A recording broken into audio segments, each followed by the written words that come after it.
I also want to thank everyone in the federal court who's worked so hard to make today a reality, the Immigration and Naturalization Service team, also the post office that's here. Afterwards, if you want to get a passport, there's a room in back, you can do that. And the Massachusetts Immigration and Refugee Advocacy Coalition. If you want to register to vote, literally you can do that after you've been sworn in while you're here. So we're thrilled that all of you can be here. The John Kennedy Library is really a story of an immigrant. That 2 generations before John Kennedy became president, both sets of grandparents came here from Ireland. There was a potato famine in Ireland, and they settled in Boston without a lot of means, and they faced a lot of discrimination in those early days. Within 2 generations, their grandson became the President of the United States of America. So maybe someday, for those of you being sworn in today, I'll be visiting a presidential library of one of your grandkids. You never know what might happen. You never know what might happen. President Kennedy never forgot his roots. In fact, he wrote a book called A Nation of Immigrants. It's an issue that was very important to him personally. And in this, he said briefly, quote, "Our attitude towards immigration reflects our faith in the American ideal. We have always believed it is possible for men and women who start at the bottom to rise as far as their talent and energy allow. Neither race, nor creed, nor place of birth should affect their chances." President John Kennedy could have been talking about each one of you and the faith that we have in each one of you.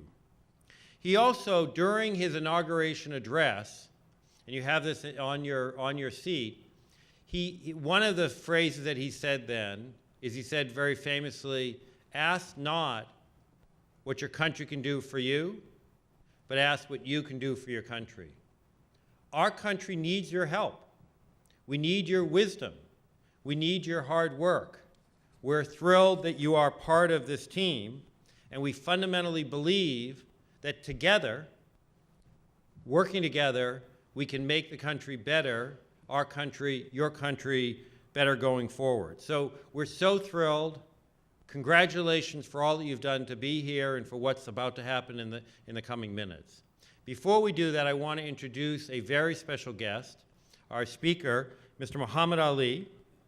He is the CEO of a company called Carbonite, and many years ago was naturalized at a ceremony just like this in the United States. And he'll tell his story much, much better than I can, but to tell you today, the company that he runs has over 1,000 employees, has revenues of over $225 million. He has several degrees, including a master's degree in electrical engineering at Stanford.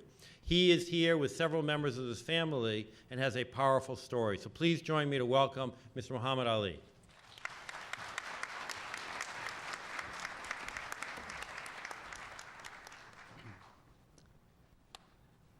My fellow immigrants, buenas tardes.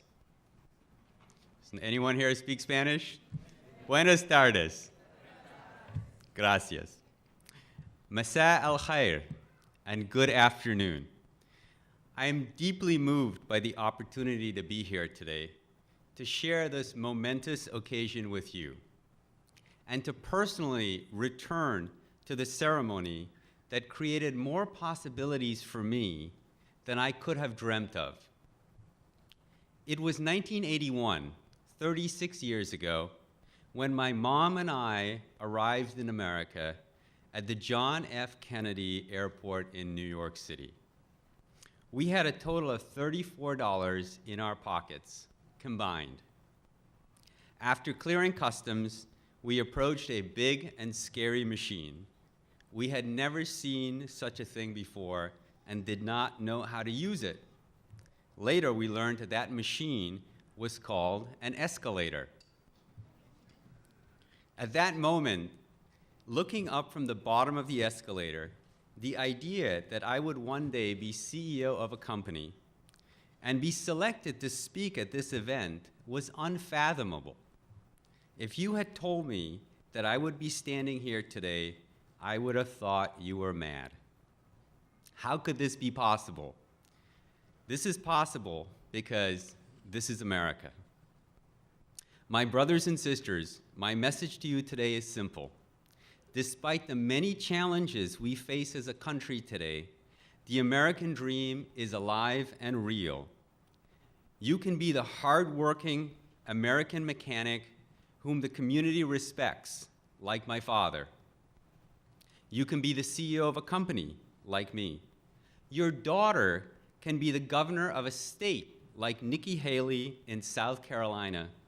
And your descendant can be the President of the United States, like President John F. Kennedy, great-grandson of immigrants.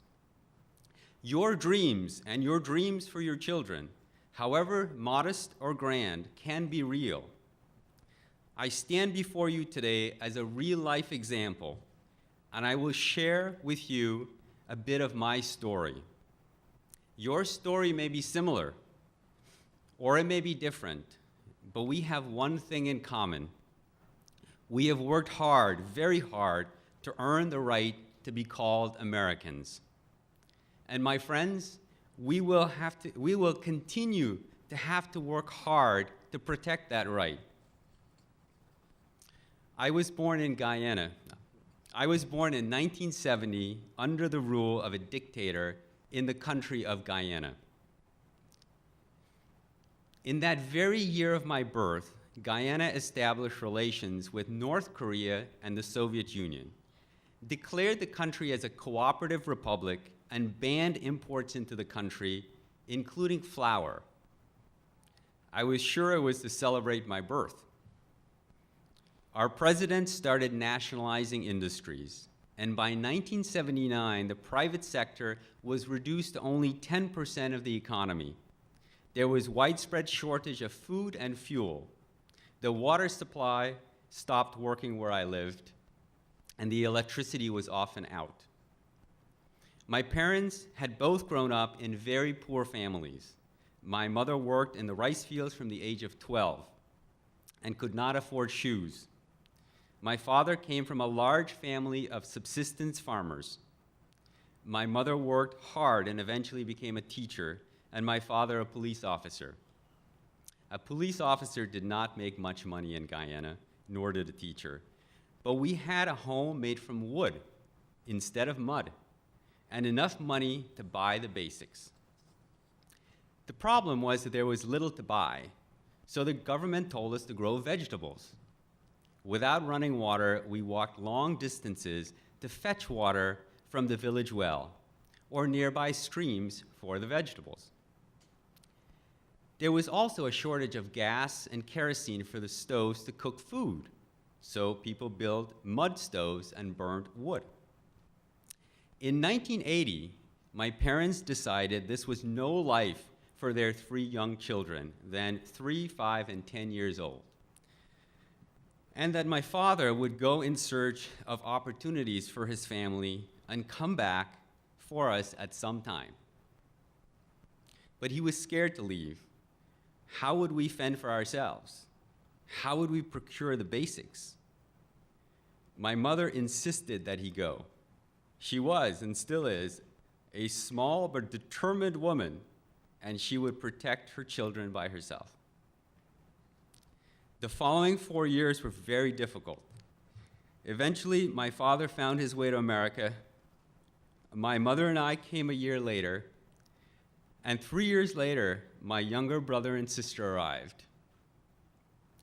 Being away from her 2 youngest children for 3 years, much longer than expected, was torture for my mother.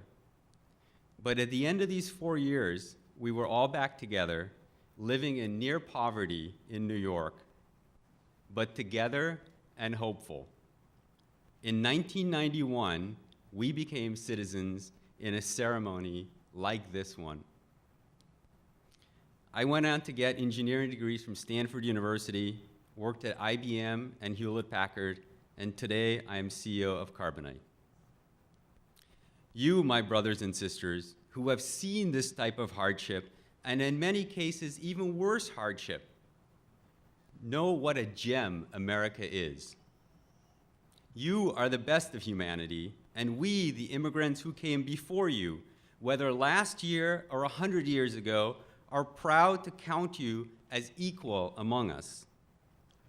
I know that you will vigilantly defend your new freedoms, your new country, and our joint values, despite the challenges that those freedoms and values face today in America. You will work hard, you will study hard, create businesses, create jobs, build our American economy. Because you know what life is like elsewhere, and you chose America. It is from the best of humanity, immigrants to this land, that America is built. You have been our nation's strength and will continue to be. Your citizenship is our badge of honor and our hope. My fellow immigrants, the American dream is alive and real. Today, you are an equal member of our society. I urge you to participate in every way you can, in politics, in education, in your community, for the betterment of you, your family, and our country. Thank you, and very shortly, we will be able to say congratulations, but I will withhold that until the oath is delivered. Thank you.